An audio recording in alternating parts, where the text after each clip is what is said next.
কেমন আছো তোমরা? আশা করি ভালো আছো। আর আমিও কিন্তু বেশ ভালো আছি। যে যেখান থেকে দেখছো দিদি ও বোনেরা, আমি মো লাইফস্টাইল ব্লগে তোমাদের ওয়েলকাম আর অনেক অনেক ভালোবাসা। আশা করি আজকের ব্লগটা তোমাদের কিছুটা হলেও ভালো লাগবে। ভালো লাগলে অবশ্যই পাশে থেকো। তো প্রতিদিন চেষ্টা করি আমার ভিডিওর কন্টেন্টগুলো নতুনভাবে তুলে ধরতে, তাই রোজ রোজ ভিডিও না দিয়ে একদিন পর একদিন ভিডিও দিই, যেন আমার কাজটা সময় নিয়ে করতে পারি, তারপর তোমাদের সামনে সেটা সুন্দরভাবে প্রেজেন্ট করি। আর তোমাদের কাছে একটাই অনুরোধ রইল, ভিডিওটা স্কিপ না করে পুরোটা দেখার। একটা ভিডিওর পেছনে আমাদেরকে অনেকটাই খাটতে হয়, আর আমরা যারা ডেলি লাইফস্টাইল ব্লগ করি তারাই একমাত্র কিন্তু সেটা ভালোভাবে জানি। আজ আমি তোমাদের সাথে সকাল থেকে দুপুর পর্যন্ত রুটিন শেয়ার করব। এক্ষেত্রে একটা কথা বলি, রোজ যে আমার কাজের রুটিন একই রকম থাকে তা কিন্তু নয়। ভেবেছিলাম সকাল সকাল ব্লগটা শুরু করব, কিন্তু ছেলের এক্সাম চলছে বলে সকালবেলার কিছু টুকিটাকি কাজ আগেই সেরে নিয়েছি। তারপর ছেলেকে কিছুটা সময় পড়ানোর জন্য দিতে হয়েছে, তারপর পড়িয়ে এখন আমি আমার ভিডিওটা স্টার্ট করলাম। আর এতদিন গরমের ছুটি ছিল, তাই ঘুম থেকে দেরি করেই উঠছিল। আর এখন আবার স্কুল খুলে যাওয়ায় ভোর ভোর উঠতে হচ্ছে। উঠতে চাইছে না, যেহেতু 1 মাস টানা ঘুম দিয়েছে, দেরি করে উঠেছে, তাই এখন আবার ভোর ভোর ওঠানোর অভ্যাস শুরু করেছি।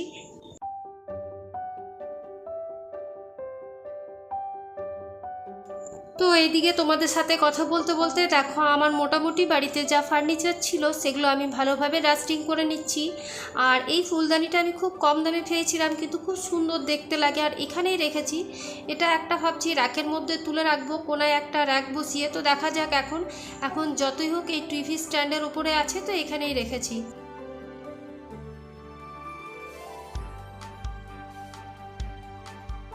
ব্রেকফাস্ট বানাতে, আর এখন সময় হচ্ছে সকাল 8টা। আজ ব্রেকফাস্টে বানাবো আলুর চচ্চড়ি আর আলুর তরকারি যাই বলো, তো তার সাথে থাকবে পেটাই পরোটা। আমি যখন তোমাদের সাথে রেসিপি শেয়ার করি, সেটা কখনো দীর্ঘ সময় ধরে দেখাই না, কারণ আমি জানি এটা আমার কোনো কুকিং চ্যানেল নয়, এটা আমার ডেলি ব্লগ চ্যানেল। যদি কোনো রেসিপি অনেক সময় ধরে শেয়ার করি, সেক্ষেত্রে আমার তোমাদেরকে শেয়ার করার মতন আর অনেক কিছুই থাকে, যেটা আমি ভালোভাবে শেয়ার করতে পারবো না। এক্ষেত্রে আমার ভিডিওটা অনেকটাই বড় হয়ে যাবে, সেটা তোমাদের ভালো নাও লাগতে পারে, যার জন্য আমার রেসিপিগুলো আমি একটা সীমিত সময়ের মধ্যে দেখানোর চেষ্টা করি, আর সেটা তোমরা বুঝতে পারো সেদিকেও কিন্তু আমি খেয়াল রাখি।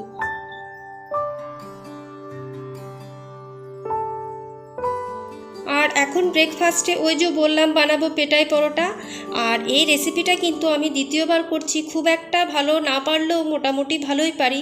আমি এখন এখানে দেখো 1.5 কাপ মতন ময়দা নিয়ে নিলাম, আর তার সাথে পরিমাণ মতন লবণ, চিনি, আর তোমার একটু বেকিং পাউডার নিয়েছি, আর পরিমাণ মতন তোমার একটু সাদা তেল নিয়েছি।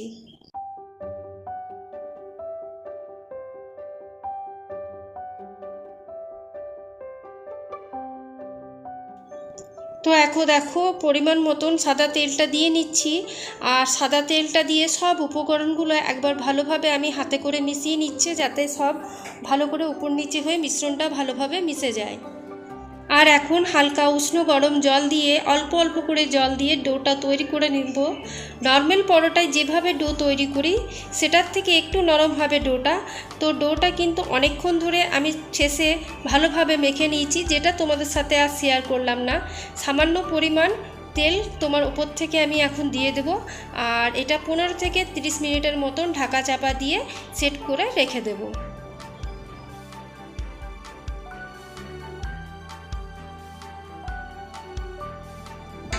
আর ওইদিকে ময়দাটা এখন আমি মেখে রেখে দিলাম 15 থেকে 30 মিনিটের মতন। হাতে তোমার যতটা সময় থাকবে, আর ঘন্টাখানেক রাখতে পারলে কিন্তু আরও একটু তুলতুলে হয়। তো দেখো এদিকে আমি আলুর চচ্চড়ির তরকারিটা বসিয়ে দিয়েছি, আর যেহেতু একটু আমরা ঝোলা ঝোলা খাই, তার জন্য একটু ঝোল টাইপের রাখবো। আর কেউ কেউ টমেটো দিয়ে থাকে, তো এই মুহূর্তে আমার টমেটো ছিল না। এখন দেখো ময়দাটা প্রায় সেট হয়ে গেছে। ময়দাটাকে এখন খুব ভালোভাবে কিছুক্ষণ সময়ের জন্য ভালোভাবে ডলে নেব, তারপর আমি লেচি কেটে নেব। আর এদিকে দেখো আমার আলুর তরকারিটা একদম রেডি হয়ে গেছে। আর আমরা কিন্তু এটা টমেটো দিয়েই খেতে ভালোবাসি, আর একটু ঝাল মিষ্টি হলে ভালো লাগে, কিন্তু যেহেতু ছেলে ঝাল খায় না সেই জন্য আমি একটাই কাঁচা লঙ্কা দিয়েছি। আর যারা ঝাল খেতে ভালোবাসো তারা কিন্তু অবশ্যই দেবে। আর সত্যি বলতে গেলে এই আলুর চচ্চড়ি, লুচি, পরোটা বলো, এই লাচ্ছা পরোটা বলো, পেটাই পরোটা বলো, এসব দিয়ে কিন্তু খেতে আমার বেশ ভালো লাগে। আর এটার কিন্তু তোমার টেস্টটাও বেশ ভালো হয়। জানো তো, একটা সময় এমন ছিল রুটি পরোটা আমি কিছুই ভালোভাবে বানাতে বা বেলতে পারতাম না। আর এখনও যে খুব একটা ভালো পারি সেটা বলবো না, মোটামুটি কাজ চালানোর মতন পারি।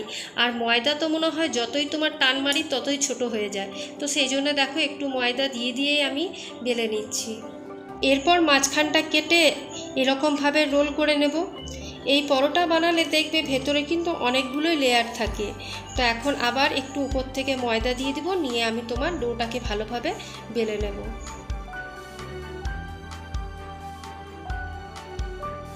তো দেখো বেলতে বেলতে একটা মোটামুটি শেপের মধ্যে আমি নিয়ে আসতে পেরেছি, আর মোটামুটি কিন্তু গোলেই হয়েছে।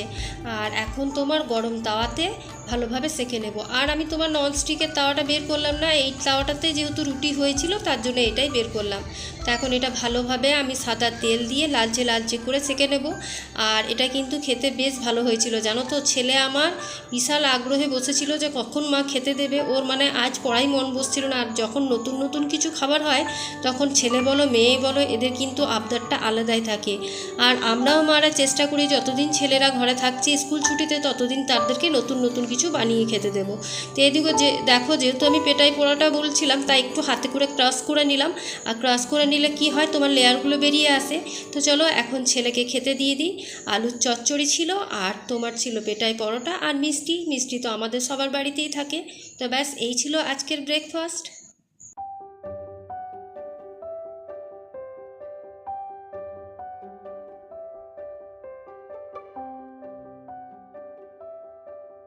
করে আমার বাসি কাজকর্ম কিন্তু সব কিছু হয়ে গেছে, শুধু ঘর মোছাটাই বাকি আছে।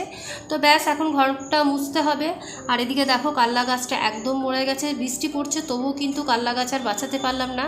আর আজকে একটু মানি প্ল্যান্টের গাছগুলোর তোমার জলগুলো চেঞ্জ করে নিচ্ছি। আর মানি প্ল্যান্টের কিন্তু নতুন নতুন পাতা হয়েছে, তোমাদেরকে প্রথমেই দেখালাম। আর জলগুলো কিন্তু আমি জানো তো ফ্রিজের জল একটু মিশিয়ে দিই যেহেতু ঠান্ডা ঠান্ডা থাকে। কারণ আমি দেখেছিলাম কাউকে বলছিল যে তোমার ফ্রিজের জল মিশিয়ে যদি গাছে মানি প্ল্যান্টের গাছে বা গাছের গোড়ায় দেওয়া হয় তাহলে গাছ অনেক দিন পর্যন্ত বাঁচে। আর এরপর একটা জিনিস দেখায়, কাল রাত্রে এত বৃষ্টি হয়েছে আমাদের এখানে আর পোকার উপদ্রব। তো দেখো এই উবুই পোকাতে কীরকমভাবে ঘরটাকে নোংরা করে গেছে। এটা তো শুধু বারান্দা দেখছো, আমার পুরো ঘরও এই অবস্থা।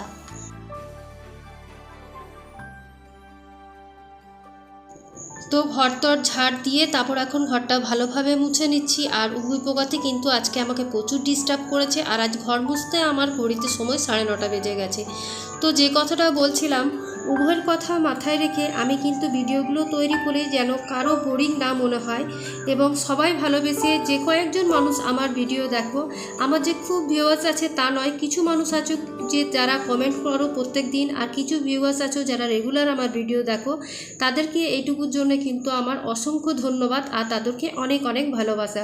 তো এদিকে দেখো ঘরটা মোছা হয়ে গেছে। মোছার পর কিন্তু অনেকটাই ক্লান্ত ফিল করছিলাম, যেহেতু তোমার এত গরম লাগছে, মেঘ তো করে আছে, বৃষ্টি সকাল দিকে হচ্ছে না, বিকেল থেকে একদম রাত অবধি বৃষ্টি হচ্ছে। তো এখন এখানে কিছুটা পরিমাণ বসে তোমার ফ্যানের তলায় তারপর এখন জলটা খেয়ে নিলাম।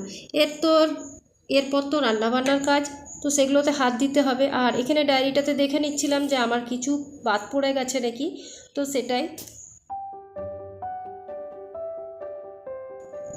খানিকক্ষণ বসে ব্রেকফাস্ট করে তারপর চলে এসেছি লাঞ্চের প্রস্তুতিতে আজকে মাছ করেছিলাম, আর তোমার এদিকে পেঁয়াজ পোস্ত।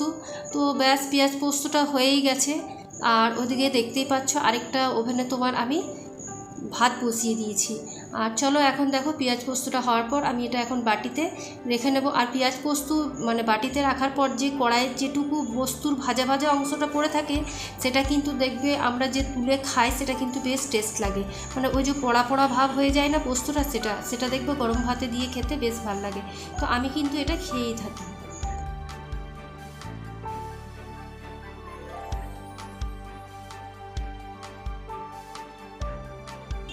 তো একদম সিম্পল লাঞ্চ, মাছের ঝোল, শাক ভাজা আর তোমার পেঁয়াজ পোস্ত আর মাছ ভাজা, আর সাথে এখন গ্রীষ্মকালের দিন আম তো থাকবে। এই ছিল আজকের লাঞ্চ আমাদের।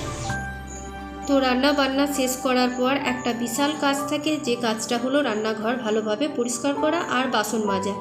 এই কাজটা ভালো লাগুক বা নাই লাগুক সবাইকেই করতে হয়, আর আমারও তার থেকে কিন্তু বিরতি নেই। তো বাসন টাসন মেজে গ্যাসটা ভালোভাবে পরিষ্কার করে নিচ্ছি। আর দেখো এখন কিচেনের সব কাউন্টার টপগুলোকে ভালোভাবে মুছে নিচ্ছি, কারণ এরপর আর সেই বিকেলবেলায় এবারে চা হবে, জলখাবার হবে, যেগুলো থাকে সেইটুকুই। তো ব্যাস দেখো এখন আমি রান্নাঘরটা ভালোভাবে ক্লিন করে নিলাম। তো ক্লিনের পর চলো তোমাদেরকে একবার রান্নাঘরটা দেখিয়ে দিই। তো আজকের ভিডিওটা এখানেই শেষ করছি। কালকে আবার একটা নিউ ব্লগ নিয়ে তোমাদের সাথে দেখা হবে। ভালো থেকো, সুস্থ থেকো, সবাইকে সুস্থ রেখো আর মুখে একটা সবসময় বড় স্মাইল রেখো। আজকের মতন এইটুকুই।